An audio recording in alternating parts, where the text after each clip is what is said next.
पाकिस्तानी अदाकारा नेमल खावर की हसीन लहंगा चोली में दिलफरेब अदाएं सबकी तवज्जो हासिल कर रही। ड्रामा नामे अपनी खूबसूरती अदाकार उस्मान मुख्तार के साथ जदोई केमिस्ट्री के बायस शोहरत पाने वाली अदाकारा नेमल खावर ने साल 2019 में हमजा अब्बासी से शादी की, जिनसे उनका एक बेटा मोहम्मद मुस्तफ़ा अब्बासी है। नेमल खावर ने शादी के बाद अदाकारी की दुनिया को खैरबाद कह दी और अपनी अज़दवालुज जिंदगी में बेहद खुश नजर आई।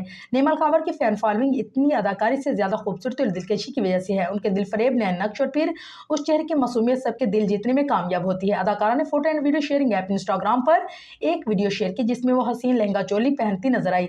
वीडियो में नेमल खावर अपनी ही दिलकशी पर नाज करती दिख रही है और जोड़े को पहनकर काफी हद तक फ्लेक्स महसूस कर रही हैं। नेमल खावर इस वीडियो में पाकिस्तान के मशहूर फैशन डिजाइनर हुसैन का तैयार करदा जोड़ा पहनी और उनकी खूबसूरती को चांद चार लगाता नजर आया। हुसैन की वेबसाइट पर इस जोड़े की हैरानकुन कीमत भी देखी जा सकती है, जो सबके होश उड़ा देने वाली है। इस हसीन जोड़े का नाम नीलम है और इसकी कीमत 3,95,000 पाकिस्तानी रुपए है, जो इसे महंगे जोड़ों की फहरिस्त में शामिल करवा रही है।